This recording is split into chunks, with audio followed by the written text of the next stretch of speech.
Hi everyone, I'm joined by Marissa Alma Nick. She is the author of Rebel in Venus, and we're here to talk about her work, her book, and a lot of her stories. So thank you so much for being here. I'm excited to have you.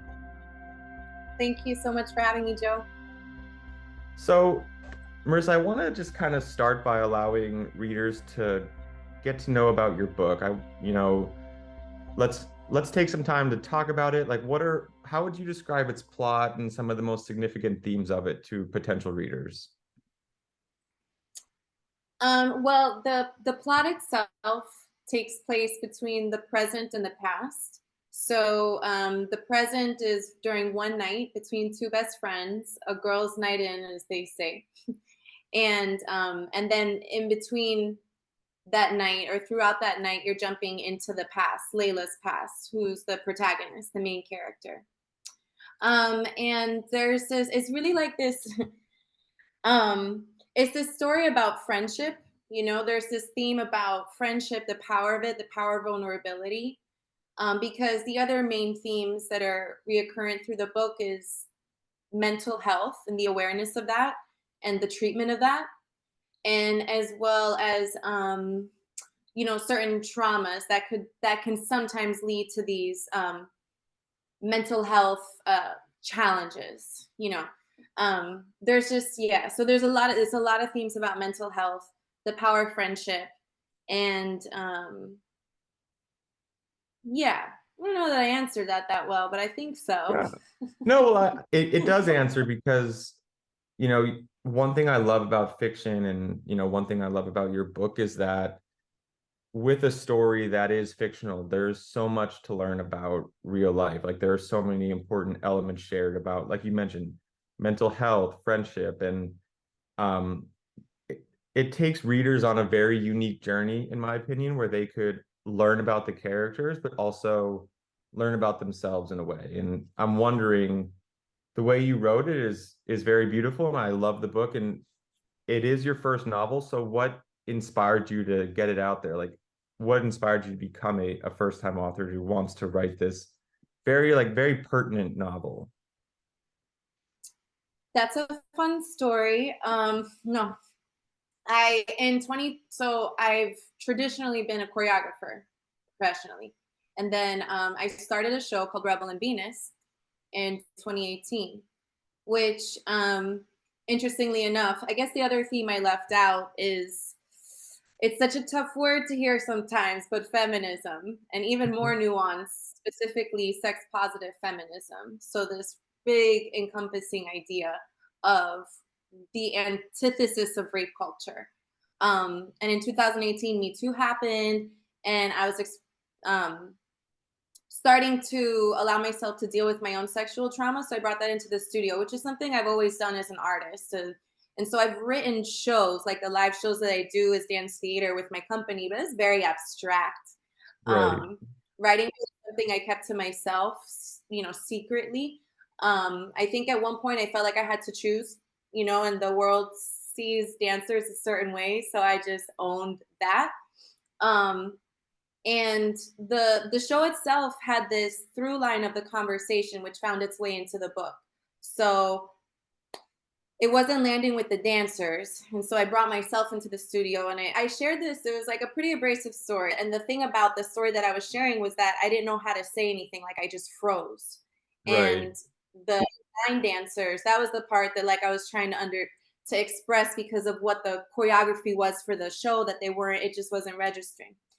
And all the women in the room, we had like our own Me Too moment. It was just like, Me Too, that happened to me. And it became this discussion about not like who did what to who, but why was our response to freeze and not say anything and shut down and starting to unravel that. So the show, you're in this like girls' room. There's like underwear everywhere and messy clothes and like, like a bed and all this stuff. And there's this conversation of the girls that I recorded of, you feel like you're just like there in their room and listening to them having this conversation while they dance and stuff like that. So I started the show, and then in 2019 December, I tore my meniscus, my right meniscus, and this type of surgery puts you in crutches for about 4 to 6 months. I had like the worst tear, so I was in crutches for a long time. And 2 weeks after the my surgery, my best friend, she died to suicide. Then 2 months after that, the pandemic hit. So it was a lot. Wow. And my own mental health being already fragile, those three things at once just like open like erupted. And it got really dark, it got really intense. And I was lucky enough to have people around me to lovingly force help onto me. And in these very intense therapy sessions with a lot of EMDR, like 3 times a week, it was a lot for PTSD specifically. Things started to come up. And so while writing through that journey, and it wasn't like journaling, it was really weird notes. Like, I don't know if like you've ever done like trauma therapy, but it's like very vulnerable, but a lot of it is identifying what you feel in your body. And so I was writing like, I feel tension in my shoulders or knots in my stomach, or, identifying it physically. And I don't know, I started to elaborate on that a little bit of like a fantasy of what I hoped might have happened with my friend who I had lost. Right. And I started to realize things about myself that it's not that I was a bad friend, but I wasn't, we talk about like romantically, are you emotionally available? And as a friend, I wasn't emotionally available because I had all this stuff I hadn't dealt with that I wasn't willing to. And the loss of her just sort of, I wanted to bring her back. And I hadn't been a writer before, so I shared it with a friend, just sort of, there was no plan. I just wanted to share something I had done with somebody because I'd been hiding for like a year. And Right. they encouraged me to get with an editor. And I don't know, I just like one thing led to another. And I realized the story that I was working on also included the themes of that show that I started. And that's when I was like, oh, this is Rebel and Venus, the novel, you know? And a lot of it was me and working through things and exploring myself. But it was very much this author, Audre Lorde, like she coined the term biomythography. So a lot of it is fiction, but it's also memoir and it's also like cultural relevance. Hmm. So I don't know. I just honestly leaned into it. I had lost so much at once. I know this is like a really long explanation, but I lost so much at once that I just was like, I'm just gonna do it. And yeah, that it made me fearless, losing Yeah. everything. So I had this like, why not? Why not put it out? And well, no, not just that. This expression of like let yourself bleed on paper. There was a Hmm. moment where I decided if I was gonna share this, I really hoped that somebody would read it and see themselves in it, and like see themselves as a hero and not a burden. Right. And maybe be inspired to talk to somebody or take that first step. So I figured in order to get somebody to feel safe, to feel that way about them, I needed to like, put it out there. Yeah. So And thinking of sorry, yes, sorry. no, well, I was just gonna say that, that's for a lot of writers, sometimes that's the hardest thing to do is just get it out there. But it's the most important thing every everyone should be doing. And like, because once you get the story out there, like it's there and you could craft it and you could perfect it. But getting it out there it's very challenging, but it's also very healing, I would imagine, because telling the story it's chronicling a journey and you're bringing life to your friend, and it has to be a very healing but challenging process in the same way. Very cathartic, yeah. And it took its time. It took total of writing, editing, publishing was a 3-year process. Yeah. So I also gave myself, it was not forced or rushed. Yeah, there were moments, weeks, months at one point where I was like, I'm not even gonna do this. I even finished writing it and editing it with the editor, and I think I put it away for about 8 months. And then I tore my left meniscus while performing. And I was like, okay, we have other plans. So I'm here at home again. And I don't know, again, like, it sometimes life just has a funny way of letting you like meet yourself. But it does the scary part, like I've noticed, it's really helpful when you can think of other people, not in like I hope I please them, but maybe this will help somebody. It's a good story, but maybe it'll help somebody or give somebody perspective. Yeah. And I think that what you mentioned is particularly powerful in that inspiring someone that they are a hero and not a burden, because when you're struggling and you're suffering, sometimes it's very easy to feel like you're a burden, and you're not. And getting that, that's why, like, it's so important to write these types of stories that are empowering and reassuring. And but I do, and what I love about it is that you do such a good job of incorporating your own life, but you also give new life to the protagonist, Layla. So my question is, what was the process like for you to make this semi-autobiographical while also making it its own creative entity? Was it difficult? Did it come naturally? Just kind of share some of that writing process. Unplanned. Hmm. It's it started, I don't know. I would like I say the word sketching. I had short stories kind of everywhere, poems Right. at one point, and working with my editor was key. It really helped. It almost felt like having a teacher, honestly, or like a therapist. Like, what does this part mean to you? What does this character mean? Who's this person? Um, the notes from the therapy that I told you about, the editor, he inspired bringing even that into the novel, because he's like, as a dancer and what you've been through, like, how do we make Layla, how does the reader feel what Layla's feeling? So the process of working with the editor and the questions that came up helped me to put it together. And one day while working on a section, there was like maybe four conversations between this character Maria and the main character Layla. So Maria was just like a person. And so in EMDR, there's this thing called the container series. So you go through this intense journey, and then always at the end, because you have like an hour, you're not going to finish. There's this process of bringing yourself back into your body to ground yourself and feel safe, so that you can like go about your day. And so, a lot of these sub stories are very challenging and sometimes jarring. So this friendship between Maria and Layla started to become like a safe space. And so it started to make sense to insert that, because the book is literally conversation past. And Right. so it's like a blanket um, for for like the vulnerability.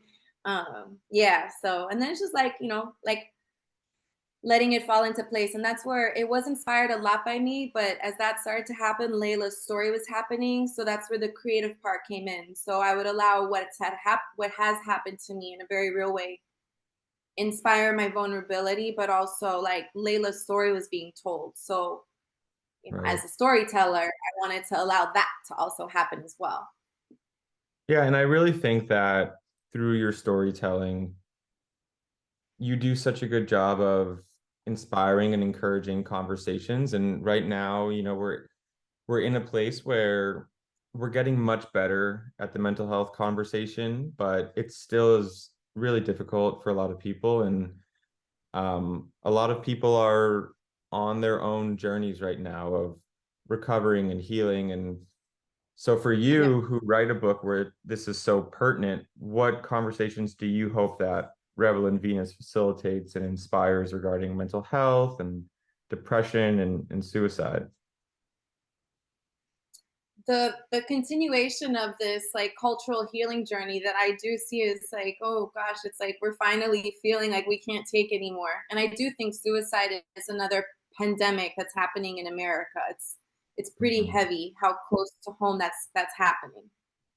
So I I feel that by talking about it is how we are gonna save ourselves, you know.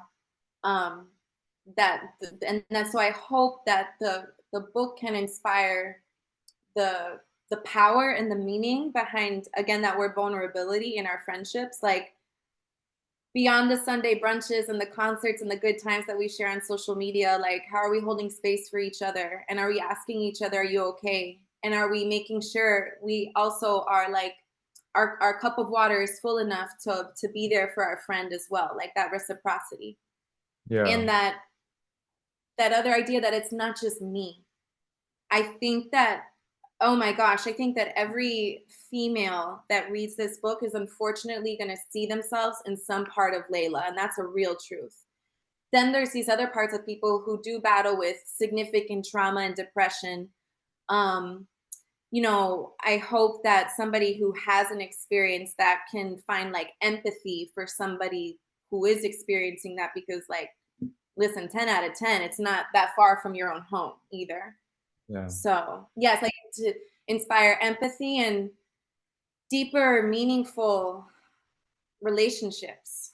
Yeah. Yeah. And I think too, like one thing that I really think about is with vulnerability, like, for the most part, we can get vulnerable with people we love and like our partners, but it could be hard to be vulnerable even with friends. And, I think especially like I come at it from a different perspective, like men being vulnerable is sometimes challenging and it's so important. And for you, were there any like personal hurdles you had to get over to get so vulnerable in the writing process, or did it come naturally to you? Part of it did come naturally. I think, my track record as an artist, as a choreographer and performer is like, I enjoy being vulnerable. It's just, Hmm. yes. But this is very different. So, friendship, like, this was this book about friendship because I had this, my friends were my lifeline at this time in my life. Um, I held that friend on such a high pedestal, and I kind of almost like forgot that other people existed. It was a lot. So I was also at that time remembering that people cared about me, that I was worthy of people's care and compassion, Right. So like the my friends, having them around Yeah. it's so powerful. It's still something that I'm learning to, like you said, it's scary because you don't know how it's going to be received, but also it usually has less to do with the other person. It's so much to do with yourself and the shame that you feel that you're so, whatever this like internalized idea of like I'm supposed to be or I wish I was. And Right. so the dedication is like for the girls, but and anyone daring to live a life free of shame, because that is such the thing. Like that first step is being like, I'm not, like I'm okay. Yes, I need help and I'm worthy of the help, you Yeah. know, like that. Yeah. And just like writing and doing anything, like the first step is always the most difficult. And I'm sure you can attest, like once you get going and once you get writing and once you like start the journey, and I love like it becomes almost natural. Like it has to be very, very healing and very relieving. Yes, absolutely. So if there were to be one thing you would want readers to remember about your book, what would you hope it would be? I've said this word 1,000 times in this interview, the vulnerability, Yeah. that power and vulnerability go together. I think Hmm. especially in our culture, it's not just America, it seems to be in a lot of different places. There's this like idea of power and strength looks like this for men, for women, for everybody. Yeah. So where it is the power of vulnerability. And I think that this book tries at least to really lean into that. So that's really what I hope, that people are like, yes, I'm a superhero when I'm vulnerable, and I'm actually gonna like become an even better superhero the more vulnerable I am. Yeah. Exactly. Yeah. Well, and I think, you have such a unique voice, and every author has their own unique voice. And as someone who works with authors, I'm always just curious, like, where you find your inspiration. Was there any specific person or other author that was inspiring to you or inspiring to your writing process, or just maybe anything indirectly in life that kind of led into this? Oh, for sure. My English teacher in high school, for sure.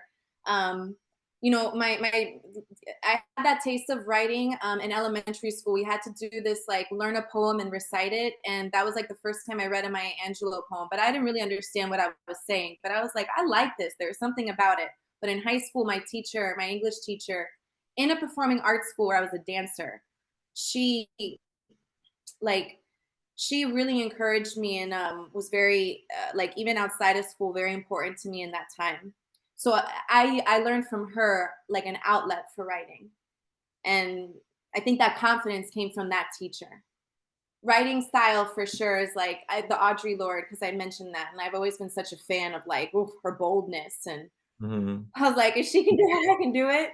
Um, yeah, and honestly, like also I think I'm blanking on a name right now. I'm blanking on a name, but it is the name of the book is for colored girls who have considered suicide when the rainbow is enough. And the it didn't dawn on like when I had to read this in high school and talk about it, it landed really differently for a number of reasons as an adult. And but one of the things was the way it was written, the way she used the language that was so authentic to not just where she came from, but who she wanted who she wanted to read that book and what it was meant for. And I really thought about that when writing this book because I wrote these Miami girls, and the way we talk and express ourselves, I didn't want to lose that. And I would get nervous sometimes because I would be met in my head again, like, this is grammatically incorrect or something like that. And I was like, but this is how a girl who knows a few languages and, kind of mixes them together as we do in Miami, this is what happens. And Right. even sometimes the English is a little broken. And so I don't know, I thought that that was really, it would really encompass like the vibe of where you Yeah. are. So yeah. Well, you want a book to be reflective of what and who it represents. And I think that that is what makes it authentic and that's what makes it interesting. Like any if it were to be done any other way, it wouldn't be true and it wouldn't be authentic and vulnerable. So I think part of what makes reading your book so special and so empowering is that it's so true to your experience and the people that you're telling the story about. Thanks.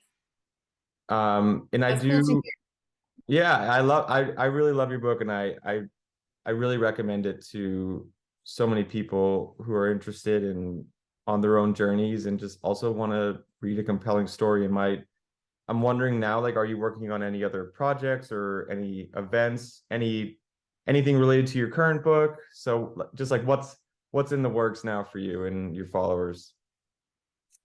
Yeah, I the audiobook is coming out. I wanted to do the narration. I was really like stern about that. And so it has been a journey of learning on the go. So Mhm. that's gonna come out. And it's the book, but it's me narrating it.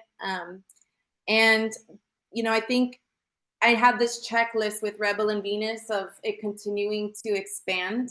So it was like the show, the book, the audiobook, and I want to see if I can option it the way I would like to into like a limited series on the screen. So I'm working on writing that pitch screenplay. And then because I started working on there's another story in me, but I have this like thing in my brain that's like finish what you started. So I Yeah. have these notes. I want to disappear for the next couple years and write another book, but I need to finish the list with Rebel and Venus first. Yeah. Well, that's how honestly, like there's no right or wrong way to do it, but that's a very good approach because when you write a book, like that's just the beginning. Like the book is going to grow and more as more and more people read it and resonate it with it and share it. Um, I think that's really exciting. And if, people where are you most active? Are you on Instagram, TikTok, YouTube? Where can people follow you just to stay up to date with what you're doing? Yeah, Instagram would be the Instagram. most. Yeah. I'll share your handles in the interview as well, like when we have it in written form. So that'll people can know exactly where to follow you there too. Yeah, it's really easy. I mean, I'm on TikTok and other things, But I don't really get I'm not the best at being on there. But they're all at Marissa Alma Nick, my first middle last name. Really easy to find. But Instagram I'm the most consistent with for sure. Yeah. And the website, the rebelandvenus.com, I post like if I'm doing a live reading or an event with the book, it's always up there, or something with media and what's happening next. Yeah. Awesome. Well, that's great. Yeah, the whole journey of writing a book has to be so rewarding and also exhausting. So I can imagine that um, you feel this responsibility to finish what you started and put everything into this book before beginning a new one. But when you do start a new one, I'm excited. So you have to keep us posted. Yeah, yeah. It's good to I've battled through the imposter syndrome. It was there for a while. I was like, no, I'm just a dancer kind of thing. So yeah. And it is true, like it's not just putting the book out, at least like because the book just came out in May. Um, so I'm just starting to do like the live readings. Because of what's happening in Florida, I'm going to all the universities. There's a lot of book bans and don't say Mhm. gay and this kind of stuff. So like I'm doing like a college book tour. Oh, that's Because I really awesome. I want them to have the book, and Yeah. reaching out in some colleges, it's the LGBTQ Alliance, and others, it's the Gender Studies, the Mental Health Department here at the University of Miami. A different approach at each university. Hmm. So it's like, even that, like, I need to, like, I'm enjoying that too. So yeah, I'm just like on the wave of letting it I play love out as it that. needs to. That's really cool. And your book is got to be so like your book will totally resonate so well with like college students and Gen Z, and like it's gonna be super relatable, like you said, to and it's unfortunate and really just sad that so many women will have a shared experience, but Hmm. having a voice that they could find connection and relate to, I think is super important for us to continue making progress because there is a lot of there's just a lot of darkness in the world, and your book is very much a part of the light. So I admire you and I appreciate it, and it's important work. That means a lot. I think of my friend. I wish she was like right next to me. But sometimes, like I learn in therapy, right? It's like how you choose to survive things and make Mhm. meaning of something. Purpose is very powerful.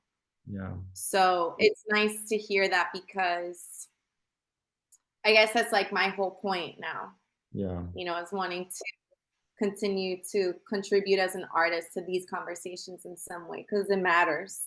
it does. It It's really super does. important. Yeah, and people who are struggling, some of the biggest relief they find is knowing that they're not alone, and I think that that's something they get. I certainly understand, and it has to be. I know everybody feels imposter syndrome, like I feel imposter syndrome, but like you are an author and you are doing this, so don't never feel that way. Just be confident and enjoy the journey because it's a great one. Thank you. It is fun. I love it. It's funny. I'm like, man, I should have been doing this the whole time. But you know what? Life does what it does. So I'm here for it. Yeah, Yeah. we are where we are.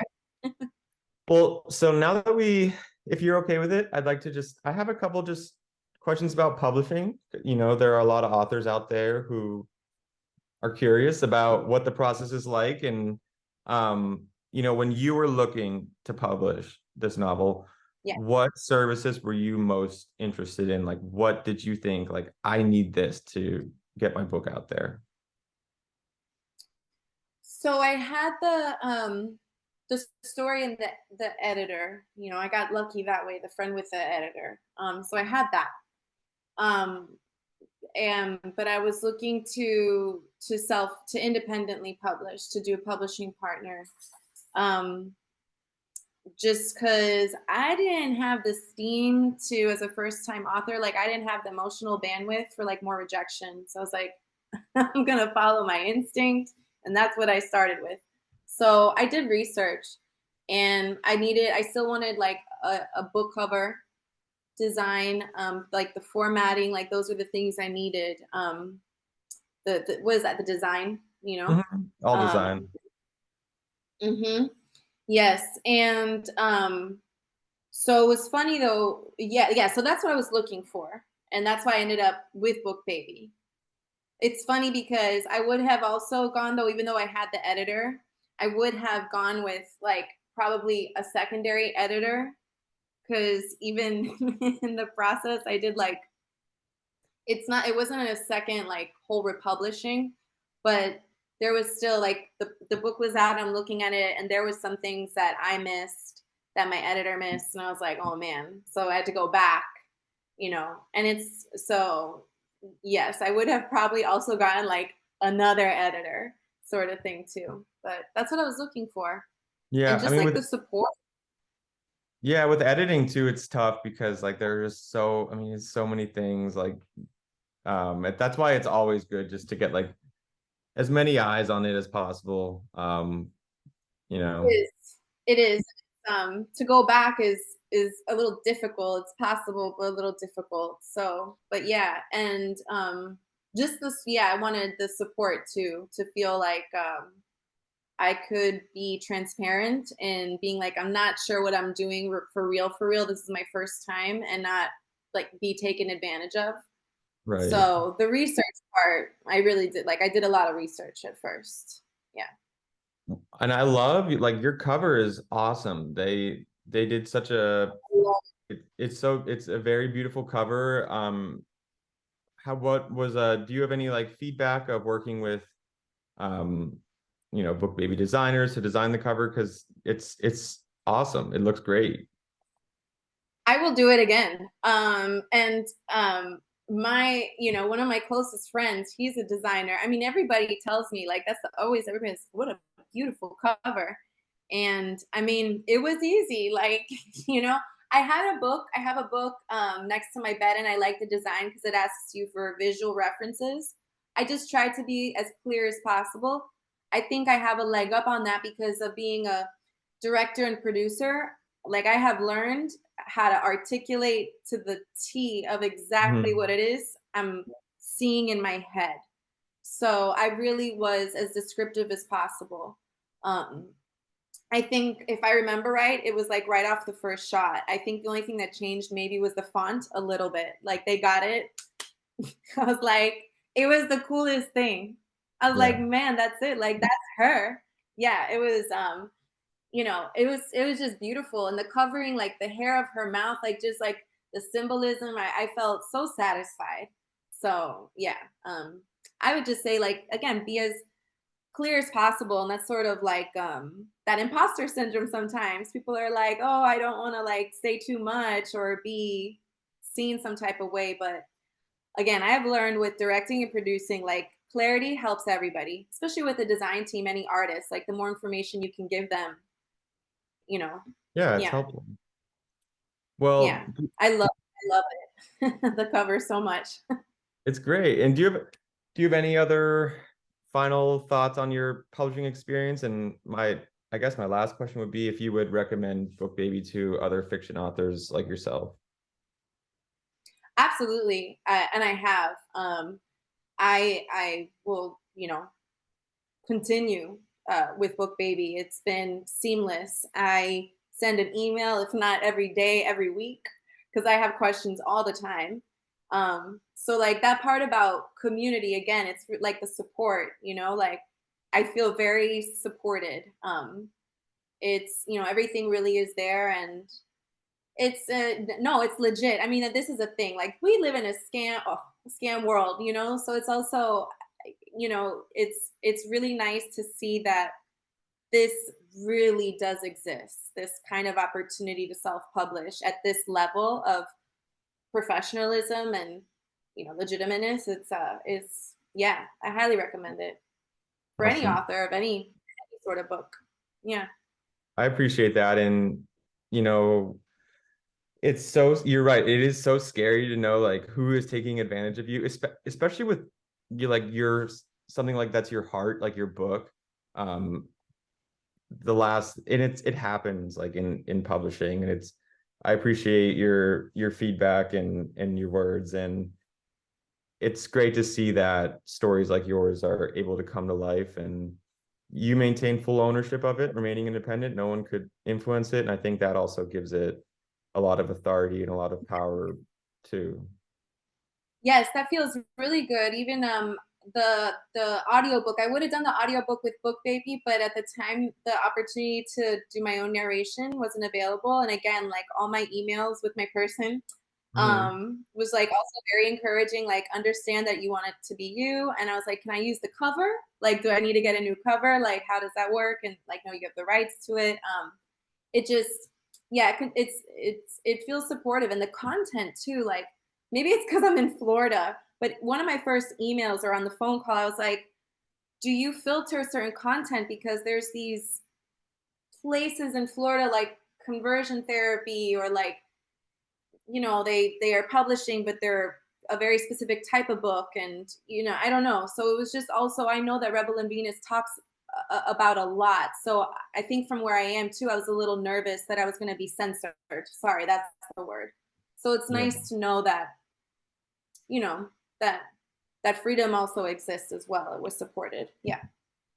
Yeah. I mean, that's what makes a book great, full freedom of expression and personality. And, that's what the best books are. And, that's what your book is. And I really appreciate you. I appreciate your book, and I appreciate your time. It was great talking with you. It was great learning about your book. And, I encourage everyone to stay up to date with what you're doing and your work, and to purchase Rebel and Venus. So thank you so much, Marissa. This was amazing. Thank you very much. Thank you. Thank you so much for having me, Joe. It was a great conversation. It was awesome. Thank you. We'll talk soon.